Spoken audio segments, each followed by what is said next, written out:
Let's learn about an even newer feature of objects and also of arrays, which is called optional chaining.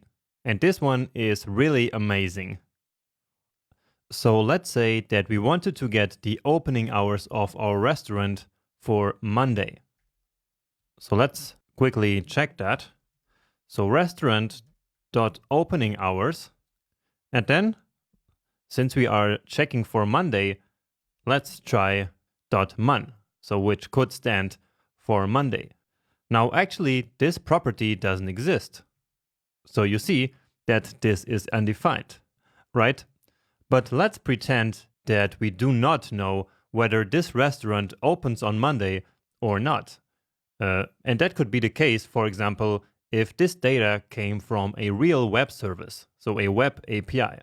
And in that service, there could be multiple restaurants and not all of them would open on Monday. And so we had no way of knowing if this particular restaurant would open on Monday or not. But now let's go even further, because we actually want to know exactly the hour on which the restaurant opens on Monday. So let's see what we get. And now we do actually get an error, because the result of this was undefined, and then undefined.open is really an error. So that's the error that we get here. So in order to avoid this error, we would first have to check if this here actually exists. So we could do something like this. If this property exists, basically, then do this. Or we could also use a logical operator, as we already learned, but this here is a bit more readable. All right. So if we did the same for, let's say, Friday, then we already know that Friday exists, and so this would then work, and it would be 11. But let's focus here on Monday, which is the day that doesn't exist. And so now at least we get rid of our error here. So it's not a big deal to having to add this logic here, but it does make our code a little bit more unreadable and more messy. However, this is checking just for one property, so just for Monday. But now imagine that opening hours here would also be optional. Or in other words, that maybe the restaurant object can also not have opening hours. So in this case, we would have to check for both, right? So we would have to do if restaurant.opening hours exists, and if restaurant.opening hours.monday exists, well, only then log the opening hours to the console. And this can get out of hand pretty quickly when we have deeply nested objects with lots of optional properties. And sometimes that happens in the real world. And so therefore, ES 2020 introduced a great solution for this, which is a feature called optional chaining. And with optional chaining, if a certain property does not exist, then undefined is returned immediately. And so that will then avoid that kind of error that we saw earlier. And this is how it works. So let's recreate it now with optional chaining.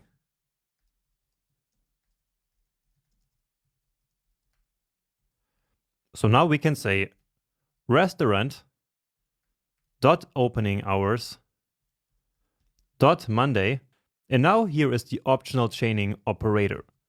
So instead of just a dot, we use question mark dot and then open. Okay, so here is how optional chaining works. So only if the property that is before this question mark here, so only if Monday exists, then this open property will be read from there. All right, but if not, then immediately undefined will be returned. And exists here actually means the nullish concept that we already talked before. So a property exists if it's not null and not undefined. Okay, so if it's 0 or the empty string, then it still exists, of course. So if we try this now, then we get undefined. So that's exactly what I was saying. And let's just, again, recreate it here without the optional chaining, just to see the error again. And so here we would indeed get the error. Again, because all of this here is undefined, and then we read open here from undefined, which doesn't work. But here, this next operation of trying to read open only happens if all of this here actually exists. So if it's not null and not undefined. But if it is undefined or null, then the result will be undefined immediately. So let's take this out again. And so that is why we get undefined right now. And of course, we can have multiple optional chainings. So let's basically recreate what we have here. So in this example, so here we are testing for both opening hours and for Monday. So these are essentially the two optional properties that we do not know beforehand if they exist. So Monday is optional, and that's why we have the question mark here basically asking if it exists. And now we can do the same for opening hours. And now if restaurant.opening hours does not even exist, well, then the Monday property will not even be read, and so therefore we don't get that error. All right, and so this makes it really easy to prevent all kinds of bugs that sometimes we might not even expect. All right, so it also takes away all this work of doing this simply by adding this simple question mark in there. But now let's see a little bit more real world example. And for that, let me grab this weekdays array and put it here.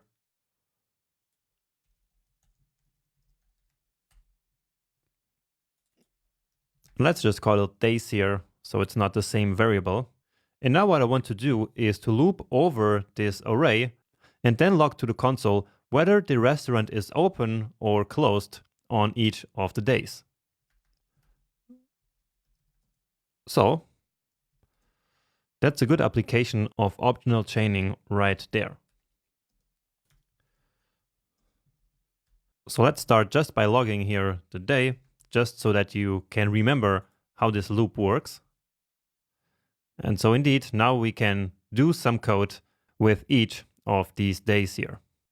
So let's now essentially do the same as we did up here. So restaurant dot opening hours, but now we cannot do this, right? Because this is not an actual property name of the object. And so remember, if we want to use a variable name as the property name, basically, we need to use the brackets notation. So we learned about this way back in the fundamentals section, and so make sure to remember that. Okay, so basically this would be the same in the first day dot Monday and then dot Tuesday and so on and so forth. But the day here is coming dynamically from this array. Okay. But optional chaining, of course, also works with that. And so now we can ask if open exists, basically. And now let's save this to a variable. And then let's log to the console. And this is not yet complete, but for now, let's see what's going to happen. So on day, and then whatever is the current day, we open at, and then here we use the open variable that we just created. Let's get rid of this console.log here. Okay.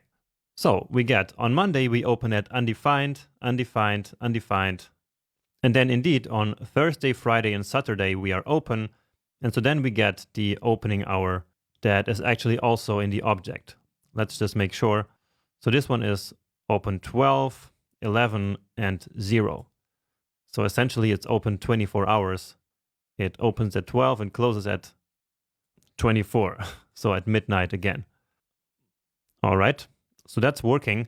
But now we don't want this undefined here. Okay. And so just like before, let's set a default value. So let's use or.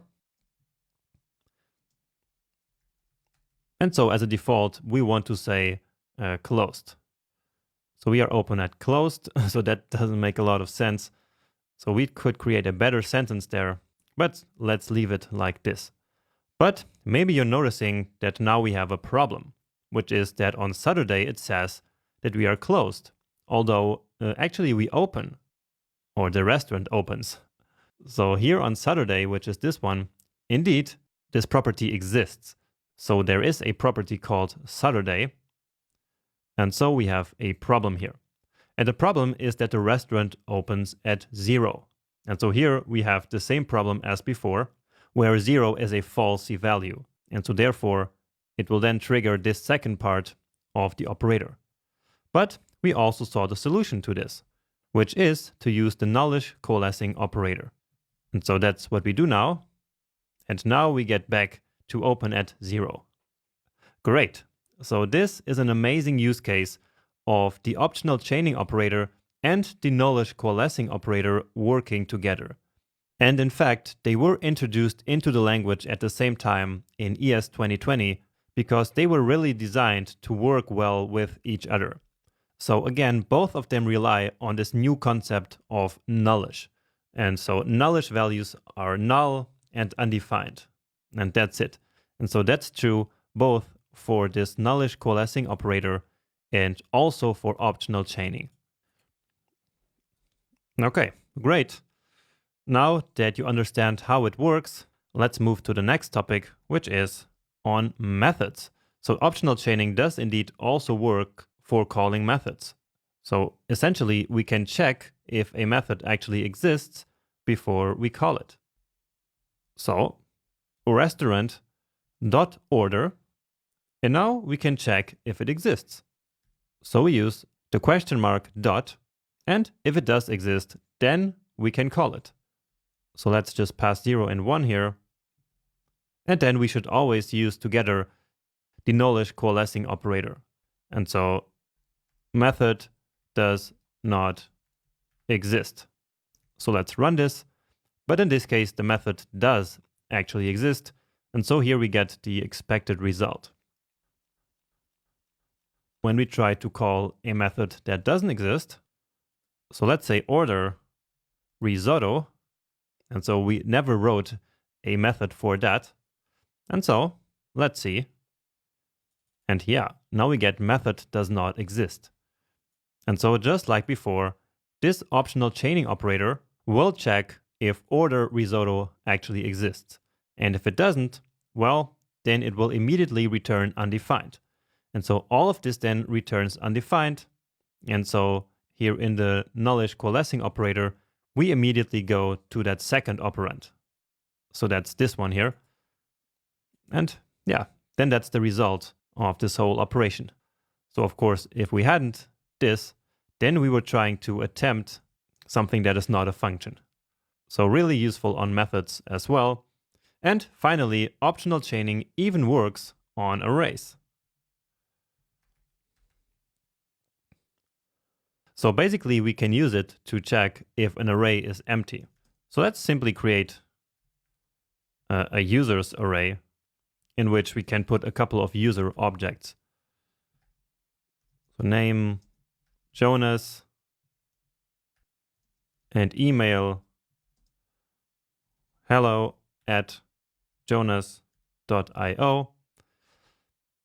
And yeah, this is just for demonstration, so let's just put one object here. And now to get the name of the first element of this array, we can do this.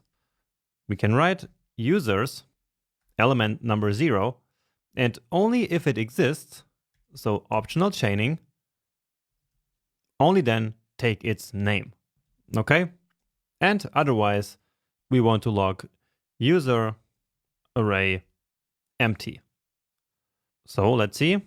And indeed, we get Jonas. And so again, this optional chaining here tests if the value on the left does exist. So users 0. Okay, so if it was empty, so users, so like this, then we get user array empty. And without optional chaining, we would have to write something like this. So if users.length greater or equal 0, then console.log this here,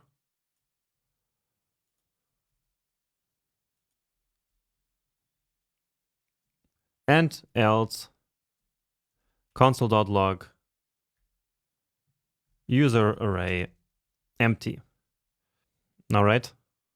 And so that looks like a lot more work than what we just have up there. So here we don't need to do any check. So that's a lot better. And so now in both cases, we get Jonas. So get used to this optional chaining operator, which almost always we use then together with the nullish coalescing operator, so that we can actually do something in case we don't get a result from the object or from the array that's here on the left-hand side. All right, and with that being said, I see you in the next video.